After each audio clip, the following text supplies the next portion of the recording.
I've told you that relationship is everything. Okay, that, how you interact with people is based on the level or the kind of relationship you have. So here he's telling us our relationship is to be children, and specifically his children. He says that we should be called, this is love. It's love of the Father to call us children of Elohim. And there's also, in all relationships, there's expectation, each side towards the other, and it goes in both directions. So what do I mean by that?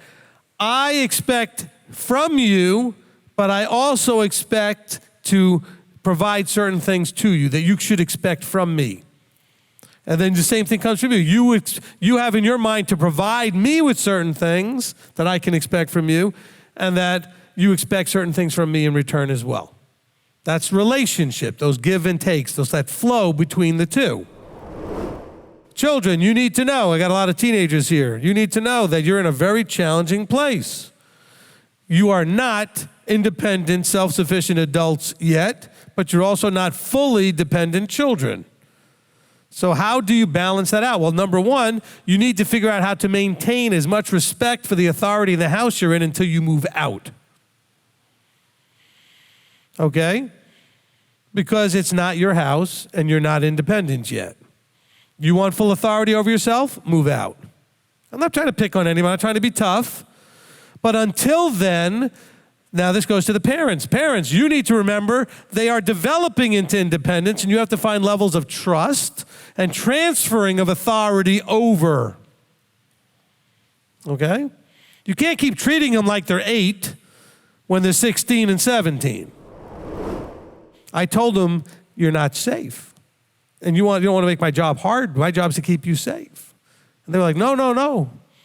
And so they would get a little panicky, actually, every now and then. They'd kind of drift a little bit, and they couldn't see me because they understood what that meant. They're not safe. So Abba does the same thing with the Torah. He says, if you step off the path, which Torah is the path, you're not safe.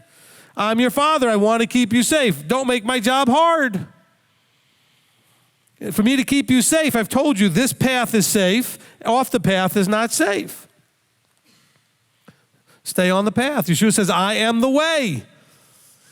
If you walk by the way, you're fine. You walk off the way, off the path, you're in trouble, or potentially you're in danger. My children absolutely should expect to be taken care of in certain ways, but I also expect respect for that authority and submission to that authority. It's a relational thing. And so that's what we're talking about in verse 1 here. Before we go any further, if you can't figure out what he's talking about in verse 1, the rest of it will not matter. Okay? You must understand, if you're going to say, I'm a children of the living God, I'm a children of Elohim, I'm a child of the living creator of the universe, yeah, but you can't then say that and want to be a total self-sovereign adult either. You can't do that. The stuff that, I don't care how smart you think you are, teenagers, you can't know till you lived it. By the way, all of you in this walk, stop acting like the teenagers, thinking you know everything, but you haven't walked this out for very long, so you just don't know what you can't know till you've done it long enough. Same problem. You can't know what you don't know, just like they don't know what they don't know, because they haven't lived long enough. Well, now you're Torah observant for 5 minutes, 5 years, 8 years. You still don't know what you don't know. You're just getting started. You'd have to be doing it 15 years or 13 years to be a teenager. We've got the greatest older brother there is, and everything he does is right and perfect. So imitating him is never going to get us in trouble. Well, with our families it might, but won't get us in trouble with our father. See, when little brother imitates older brother, the father in that house may not be happy if older brother's doing some stuff he shouldn't be doing. But if we imitate older brother, our father's going to be real excited and really proud of us and said, that's what I'm looking for. You imitate your older brother. That's what makes sense. That's where this needs to go.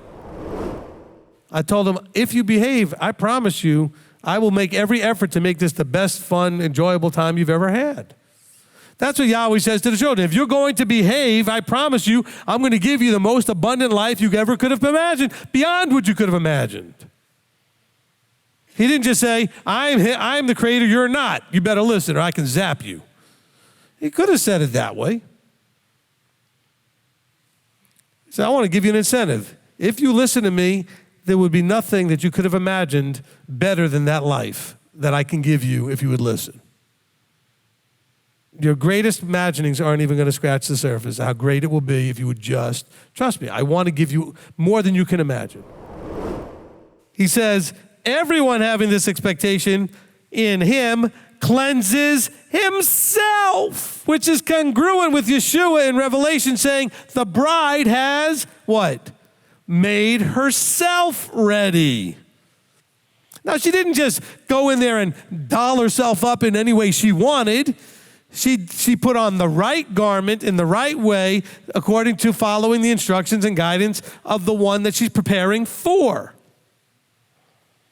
But she did it herself. She made herself ready.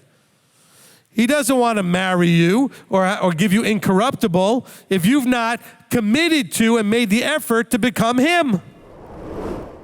People used to torture me all the time going, well, is that a salvation issue? You know, that kind of line. People say, well, is that a salvation issue? In front of you, any of your Christian friends say that to you all the time? Well, is that a salvation issue?